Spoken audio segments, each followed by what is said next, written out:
an overview of a project that has been recently undertaken by the Stewardship Council to work towards a prioritization plan for levee investment. Now, Dan, as the chair of the Delta Stewardship Council, it's not my role to tell other agencies what to do. But since you're the chief deputy of the Stewardship Council, I can ask you to be very, very brief. I'll do my best. Yeah, Dave and Joe were able to talk about some work that's being done to advance the water reliability objectives of the Delta Plan, and Campbell's initiative is all about the ecosystem restoration program.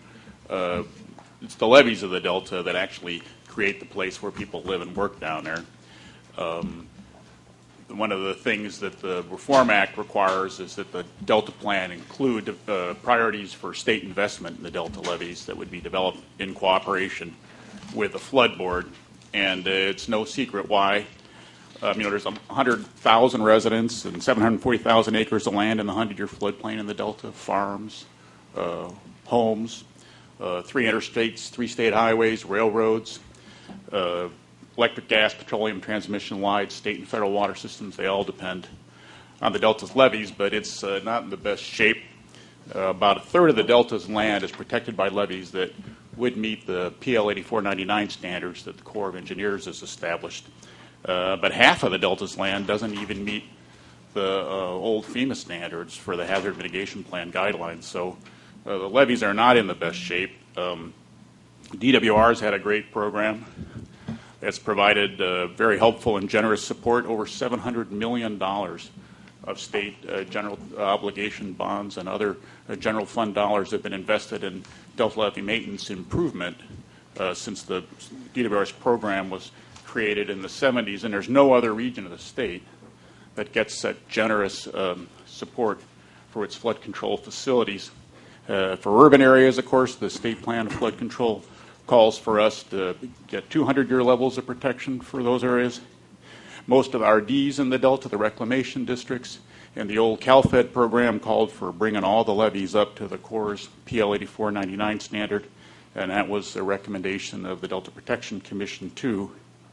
And that would be great, not only because it would provide better protection, but because we also know that we can't protect the Delta against all the hazards, and so it's important that we remain eligible for federal assistance too in rebuilding levees that inevitably might be destroyed in a disaster that's bigger than they can handle. But Bill's hit the right point. The finances are the key issues.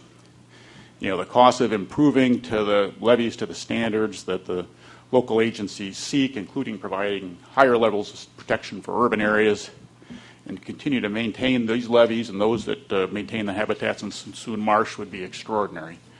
On the low end, at the estimate of the Delta Protection Commission's Economic Sustainability Plan, upgrading the rural levees to the PL 8499 standard could cost as much as $1.2 billion. And, of course, additional funds would be required for the urban levees. Our own science program's review of the Economic Sustainability Plan suggested that was probably a low estimate, and DWR's DREAMS program indicated that somewhere between $10 and $17 billion might be required for a comprehensive program that addressed the risks within the Delta. And no finding program we can imagine is going to provide those kind of resources.